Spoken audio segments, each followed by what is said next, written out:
آخر کار ملالہ یوسفزئی بھی نکاح کے بندھن میں بندھ گئی۔ یہ انکشاف امن کی نوبل انعام یافتہ اور انسانی حقوق کی سرگرم کارکن ملالہ یوسفزئی نے منگل کی رات کو خود ٹویٹ کے ذریعے کیا کہ ان کا نکاح ہو گیا ہے۔ ان کا کہنا تھا کہ آج میری زندگی کا بہت قیمتی دن ہے۔ اثر اور میں ایک دوسرے کے شریک حیات بن گئے ہیں۔ ہم نے برمنگھم میں اپنے خاندان والوں کے ساتھ گھر پر نکاح کی ایک چھوٹی سی تقریب کی۔ ہمارے لیے دعا کیجیے گا۔ یاد رہے کہ 23 سالہ ملالہ یوسفزئی سوات سے تعلق رکھتی ہے اور 2012 میں اس کے سر پر گولی لگنے کے بعد وہ انگلینڈ علاج کے لیے گئی تھی، جہاں انہوں نے سکونت اختیار کر لی اور آکسفورڈ یونیورسٹی سے اپنی تعلیم مکمل کی۔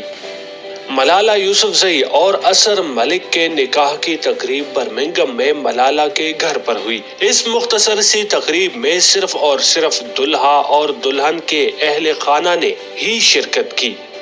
ملالہ یوسفزئی کے کرکٹ کے شوق کا کس کو علم نہیں؟ انہوں نے متعدد بار اپنے انٹرویوز میں کھیل میں اپنی دلچسپی کا اظہار بھی کیا ہے۔ حسن اتفاق یہ ہے کہ ان کے شوہر اثر ملک کا کرکٹ سے بہت قریبی تعلق ہے۔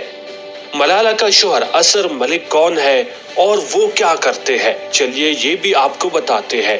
اثر ملک لاہور کی پنجابی فیملی سے تعلق رکھتے ہیں۔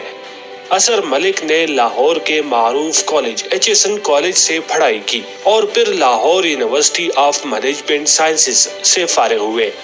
پڑھائی سے فارغ ہونے کے بعد پاکستان سپر لیگ کے فرنچائز ملتان سلطان سے منسلک ہو گئے، جہاں انہوں نے پلیئر ڈیولپمنٹ پروگرام تیار کیا تھا۔ اس کے بعد اثر ملک پی سی بی میں آ گئے۔ وہ پاکستان کرکٹ بورڈ کے ہائی پرفارمنس جنرل مینیجر ہیں۔ اس کے علاوہ وہ پلیئرز مینجمنٹ ایجنسی بھی چلاتے رہے ہیں۔ ملالہ یوسفزئی اور اثر ملک کی گزشتہ کچھ عرصے سے ایک دوسرے سے دوستی تھی۔ دونوں پاکستان اور پی ایس ایل کے میچز میں بھی ایک دوسرے کے ساتھ نظر آتے رہے ہیں۔ ملالہ کی اس ٹویٹ پر ہر طرف سے انہیں مبارکباد کے پیغامات مل رہے ہیں۔ وہیں وزیر اعظم عمران خان کی سابق اہلیہ جمائمہ گولڈ سمتھ نے بھی ماشاءاللہ کہہ کر ملالہ کو مبارکباد دی، جبکہ دوسری جانب ان پر تنقید کرنے والوں کی کمی بھی نہیں ہے، کیونکہ کچھ عرصہ پہلے ملالہ نے اپنے بیان میں کہا تھا کہ مجھے سمجھ نہیں آتی کہ دو بندوں کے درمیان تعلق کے لیے نکاح کی کیا ضرورت ہے، وہ نکاح کے بغیر بھی اپنا تعلق قائم رکھ سکتے ہیں۔ اب لوگ انہیں ان کی یہی کہی ہوئی بات یاد کرا کر ٹرول بھی کر رہے ہیں۔ ویسے آپ کا اس بارے میں کیا کہنا ہے؟ برائے مہربانی کمنٹ میں اپنی رائے کا اظہار ضرور کیجیے۔